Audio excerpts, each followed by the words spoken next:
La voz de los protagonistas. En Contextos.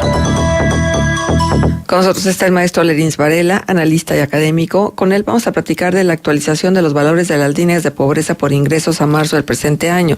Y es que desde hace un buen rato, la verdad es que Coneval ha venido midiendo la pobreza en este país.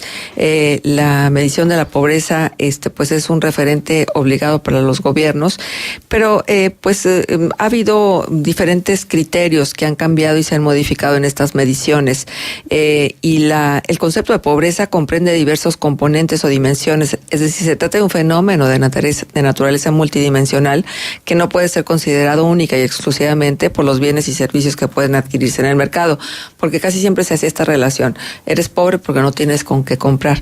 Bueno, y hay aquí una serie de criterios o indicadores que son importantes para poder medir la pobreza: ingreso corriente per cápita, rezago educativo promedio en el hogar, acceso a los servicios de salud, acceso a la seguridad social, calidad y espacios de la vivienda, acceso a los servicios básicos en la vivienda, acceso a la alimentación, grado de cohesión social y grado de accesibilidad a carretera pavimentada. Bueno, pues todos estos son indicadores importantes que luego determinan quién está en pobreza y qué tipo de pobreza está manifestando. Lerins Varela, analista académico, el maestro Lerins Varela está con nosotros y con él vamos a platicar de esto, de la actualización de los valores de las líneas de pobreza por ingresos a marzo del presente año. ¿Cómo pinta la pobreza con este gobierno federal, Lerins? Bueno, muy buenos días primeramente, Marcela, Juan. No, lo que pasa es que no podemos decir que tenemos indicadores para ver lo que va a pasar en el año. O sea, lamentablemente Coneval, en una reunión que se tuvo el año pasado, ellos argumentaban que pues sus datos los hacen a partir de lo que INEGI les marca. Y en los últimos años pues hemos estado trabajando las cifras del censo económico del 2015. Entonces ahorita está en proceso el censo actual. Entonces los datos que se van a seguir manejando van a seguir siendo a partir de los censos. Coneval los va actualizando y hace sondeos, encuestas para ver y predecir más o menos estadísticamente cómo cambiarían. La realidad es que los últimos datos que tenemos pues propiamente son lo de la administración anterior, que eso es lo que se está manejando por Coneval, ¿verdad? Donde tenemos en promedio siempre el 10% que manejan de extrema pobreza, casi un 50%, entre un 47 y 48% de pobreza en términos reales, y luego pues los que son beneficiados como que tienen todo resuelto, pues un 20%. O sea, estamos hablando de que el 80% de la población pues no tiene resuelto todo eso. Hay categorías que maneja Coneval, sobre todo en los salarios que se pueden implementar, por ejemplo, en las manchas urbanas contra lo que sucede en el campo, que a veces el salario es mucho menor, pero inclusive los costos son más altos.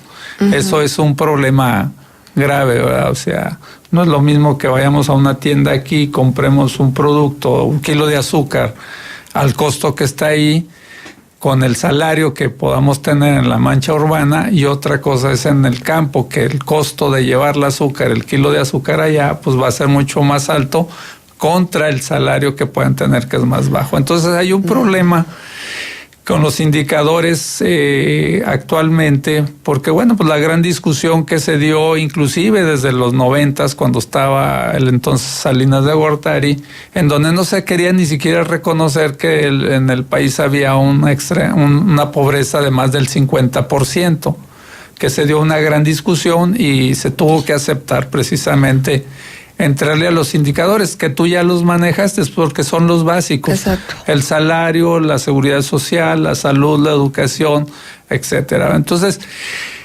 ¿cómo medimos todo eso? Pues ese es un gran problema. En el caso de lo que tú manejabas ahorita en tu comentario, bueno, pues el principal problema es la salud, que el actual gobierno, bueno, pues dice que le está entrando.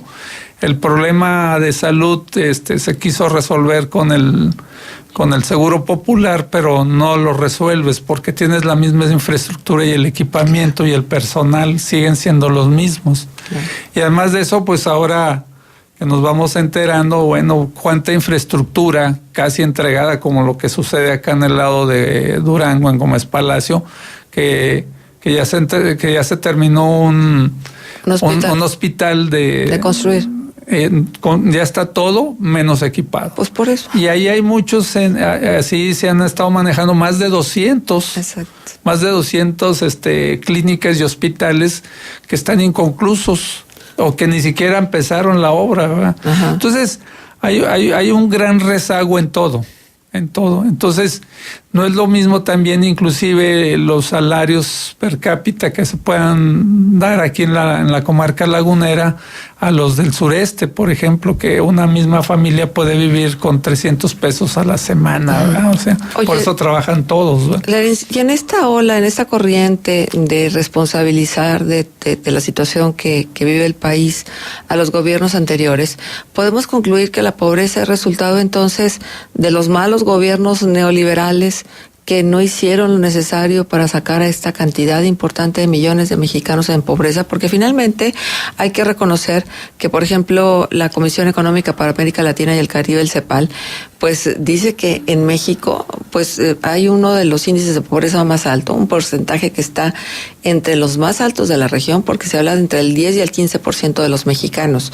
Entonces, tenemos que concluir que han sido las políticas económicas las que nos tienen en estas condiciones. ¿Y cuáles son las señales? Evidentemente no tenemos una bola de cristal. Las señales que da el gobierno federal para erradicar esa pobreza y darle ese twist, ese giro que requiere la política económica en el país.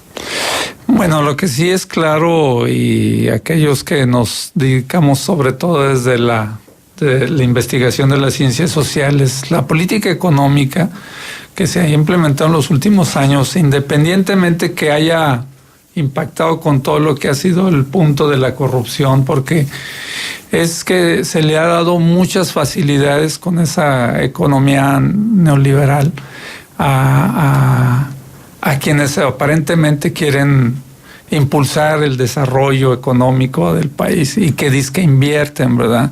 Digo, por ejemplo, tenemos cuando en los 90s es uno de los impulsos muy fuertes, es la maquila para impulsar el desarrollo en muchas comunidades, como sucedió aquí en la comarca lagunera, como parte de una estrategia, porque seguimos manejando lo que dice el Fondo Monetario Internacional, y si nos tenemos que apretar el cinturón y abrir las puertas a la inversión y todo eso. Hay una política en ese sentido muy de estrategia muy equivocada, porque el desarrollo regional por sí mismo no se va a fortalecer poniendo más fábricas, porque entonces empieza el problema de que no tienes gente para trabajar ahí, tienes que traer gente de fuera, etcétera. Entonces empiezas a mover todo. Entonces la economía que se ha impulsado en las últimas décadas, pues ha sido una economía que fortalece a unos cuantos y debilita a los más. Si estamos hablando de que el 10% de la gente vive en extrema pobreza, también por el otro extremo tenemos que se han beneficiado un 10% con la extrema riqueza. Y en el medio nos queda una situación en donde no lo podemos resolver porque primero descuidamos el campo. O sea, la economía tiende a pensar que hay que industrializarse. Son tres sectores que siempre se han promovido y dependiendo del tipo de región. No es lo mismo Torreón, aquí lo tenemos en Pronto, que ha buscado la manera y se ha fortalecido a partir del sector terciario. O sea, Torreón creció y se fortaleció a partir del sector terciario. O sea, es de bienes y servicios. Uh-huh. En el caso de Lerdo está en el otro extremo del sector primario. Por más que quiera impulsar el desarrollo industrial, tiene un rezago en términos de que hay que resolver el problema pues, de la producción primaria, o sea, la agrícola. En el caso de Gómez, bueno, pues ese tiene ahí ya una mezcolanza, sobre todo el primero y el segundo, donde prácticamente el tercero, pues el que lo tiene absorbido es Torreón. Entonces, son crecimientos desiguales. Imagínate a nivel macro, pues eso es lo que está pasando. ¿Qué es lo que está haciendo la actual política gubernamental de este nuevo sexenio? Bueno, irse precisamente a resolver el rezago del sur-sureste, porque ese es el más rezagado. Pero además de eso no tenemos que ir lejos. Por eso cuando dicen que Durango es el Chiapas del norte, pues es precisamente porque los indicadores que se tienen te dicen que pues hay una extrema pobreza, hay etnias, tenemos la montaña, etcétera, y aparentemente hay un crecimiento de desarrollo industrial, pero no para resolver el problema de los propios, sino que al final de cuentas tu capacidad te hace ver que tienes que traer a importar mucha gente, y ahí es donde está el crecimiento. Pero a ver, entonces, ¿cómo podemos explicar que si México pudiera estar tardando hasta 16 años para alcanzar la meta de la reducción de la pobreza, es decir, hasta 2035? ¿Cómo podemos explicar que Chile, que Costa Rica, que Perú, pues ya, resulta que ya no hay pobres en estos países, ¿sí? ¿Cómo podemos entender que esta política ha sido tan mala en México y en otros países ha dado resultado? Hablo de la política económica. Sí, pero retomemos cómo ha pasado precisamente en los países que tú ya mencionaste.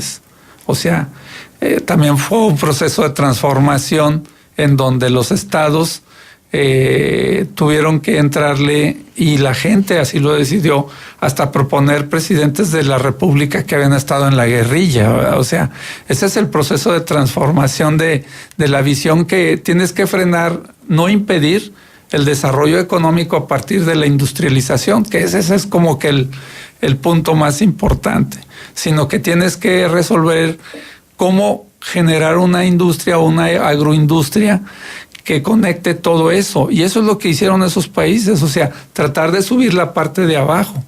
Ahorita, ¿qué es lo que estamos viendo en América Latina? Bueno, pues todo lo contrario, ¿verdad? O sea, entra un cambio en Brasil y entra un cambio, y eso está volviendo a quitar todo lo que supuestamente ya se había hecho en esos de los indicadores que tú tienes, el problema de salud, el problema de los salarios, de educación, o sea, todos los rezagos los enfrentaron en las últimas décadas.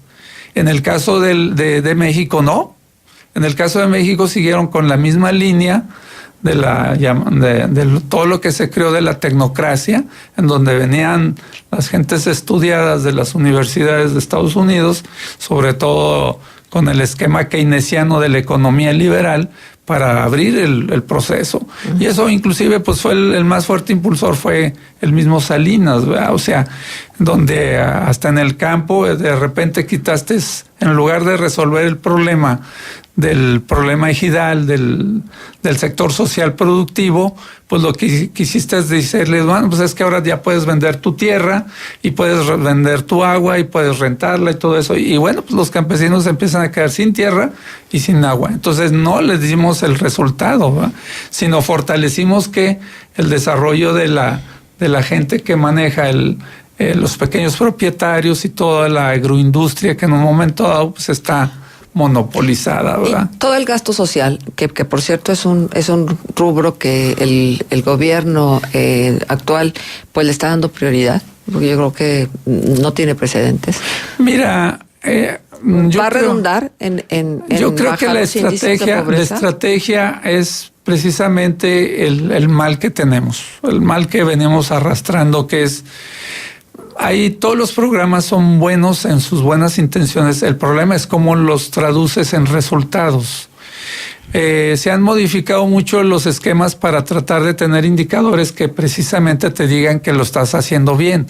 Ya no se trata nada más de decir que aplicaste bien el recurso, sino el impacto que tiene que tener.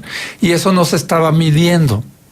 O sea, ¿por qué? Porque al final de cuentas se llenaban durante mucho tiempo los formatos y decías que repartiste el dinero, sí, pero también al utilizar generaste una cultura sobre todo en el campo, donde la gente pues ya estaba acostumbrada a que le dieras todo para resolver todo. Cuando viene en la cruzada del hambre, pues qué tantos indicadores de impacto teníamos. ahorita se cuestiona mucho la cuestión de, por ejemplo, de las becas a los estudiantes. Siempre ha habido becas a estudiantes de secundaria y de prepa. O sea, siempre ha habido, se llaman Pronaves. Ahora tienen otro nombre y ahora cuestionamos todo eso.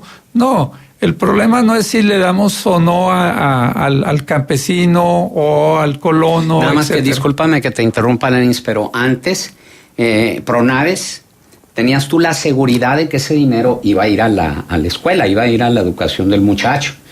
Ahora se le entrega el dinero directamente al joven y no tienes tú la seguridad de que ese dinero vaya a ir directamente a la escuela, a su educación, ¿sí? Y esto ya hay incluso vestigios, ya hay testimonios de los mismos jóvenes, ¿sí? Que es la gran diferencia de que ese recurso vaya al objetivo que se tiene y a un objetivo que no se cumpla, ¿no? No, precisamente es a donde me voy. Los indicadores es cuál es el impacto. Y no, y en ese sentido, nada más ahí un paréntesis, no es cierto, no es la diferencia, porque el estudiante, la escuela o la universidad no generaba y recibía el dinero y lo entregaba a los alumnos, no. Ellos nada más se genera el mecanismo donde te dicen ya está la convocatoria y métete. Te ayudamos y te damos tu constancia para que la recibas. Pero el muchacho la recibía directamente y la recibía directamente en una tarjeta. O sea, o sea, un sexenio, una administración sexenal no cambia los mecanismos de la noche a la mañana. Siguen siendo prácticamente los mismos. Pero la diferencia es que si había un seguimiento de que ese dinero, ese recurso llegara a la universidad o a la preparatoria. No llega a la universidad y no llega a la preparatoria. Eso es lo que estoy tratando de decir. El recurso sigue llegando directamente a los alumnos. Entonces, ¿cuál es la diferencia? No hay entonces ningún. No, eso es lo que estoy diciendo nada más es que el indicador que se va a buscar ahora es que realmente el impacto social se vea reflejado. O sea, vamos a decir, el alumno que reciba en el apoyo educativo, ok, sí, tú vas a mostrar que lo terminaste, porque la responsabilidad no era ni de la escuela ni de la universidad. Era del muchacho nada más. Uh-huh. Entonces, ¿dónde hay el seguimiento? No, pues te estamos pidiendo tus calificaciones. Y luego, pues eso qué, pero no, mira, hay muchas cosas que están ahí y bueno, se supone que lo primero que está atacando la actual administración es la corrupción. O sea, tratar de que eso se refleje, no nada más que te lo entreguen, sino que ya se venía viendo por parte de Coneval, volvemos a Coneval, es el impacto social. O sea, si te lo damos, que tanto al final de cuentas no en que te lo gastaste, sino que si no realmente tú terminaste, por ejemplo, la prepa. Sí, pero a donde voy es el camino para combatir la pobreza. Como que ya está muy discutido el tema de los programas sociales y demás, si son muchos y no. Si en lugar de enseñarles a pescar tendrías que darles el pescado, ya todos estos argumentos, ¿no? Pero hoy el tema es la pobreza y si este tipo de gasto social realmente ataca la pobreza o la preserva, por lo que significa la pobreza en este país, que a lo largo de muchos años la pobreza ha significado votos. Mira, y la conservación de un estatus hegemónico. Sí, pero precisamente debo reconocer que en los últimos años pues están tratando de disminuir los índices de marginalidad. Por ejemplo, en el programa de mejoramiento de vivienda. Lo que pasa es que anteriormente, y no digo que esto, sino ya en años pasados se estaba tratando de corregir, o sea, el beneficio llegue directamente a la persona que de acuerdo a INEGI y Coneval, esa es la persona o la familia indicada de tal población en la que se tiene que atacar eso, ¿sí? El problema es que a veces llegabas y repartías también. O sea, entonces ahí entra el índice de corrupción, ¿verdad? O sea, si el programa va específico para 10 familias que están ubicadas, inclusive porque se les hizo el censo, porque se les hizo todo el trámite, resulta que llegan las 10 mejoras de vivienda a la comunidad y resulta que los líderes y los comisariados y demás se quedan con 2, 3 para mejorar su vivienda o su familia. La distribución no va a dar a las 10 personas que fueron las que se detectaron como de extrema pobreza. Sí, mejorar el hacinamiento de la vivienda, ponerles un baño, etcétera, sino que en un momento el impacto social es... Entonces, ¿qué es lo que pasa?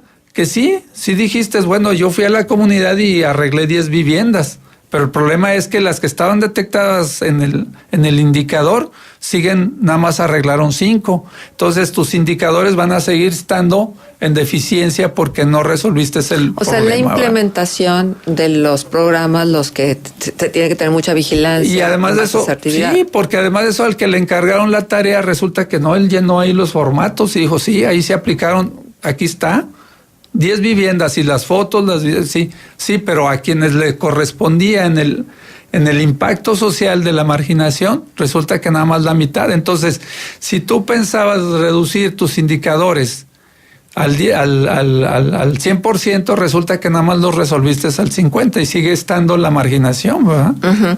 Bueno, pues ojalá que la CEPAL se equivoque y que no tengamos que esperar hasta 2035 para erradicar Hay una cuestión de la corriente cepalina que ellos buscan con todo su desarrollo de investigación está limitado, o sea, porque hay gente que cuestiona también lo que está planteando CEPAL. O sea, a veces como que pudiera ser así como que, bueno, sí estamos de acuerdo en terminar la pobreza, pero están tratando de maquillar con todas las teorías que hay. Y no es de ahorita, Marcela, bueno, estamos hablando de hace 20 años. ¿A quién le creemos? No, pues? Lo que tenemos que esperar es que en el futuro los propios indicadores de impacto social, o sea, de que el beneficio sea verdadero, te lo va a ir manejando los propios indicadores. Más, yo pienso que el censo de que se está levantando en este momento, pues nos tiene que arrojar, por ejemplo, qué impactó lo de los años anteriores de las administraciones. Bien. Y a partir de aquí a ver qué vas a hacer con lo que tienes que resolver. Lo que no podemos darle la vuelta es que es una realidad nuestra. No, es una realidad contundente que no se va a resolver ni el problema de salud ni esto de la noche a la mañana. Eso sí nos queda claro. Bueno. Bien, pues muchas gracias, Lerins, por estar con nosotros y por reflexionar sobre este tema. Al contrario, muchas gracias. Lerins Varela estuvo con nosotros.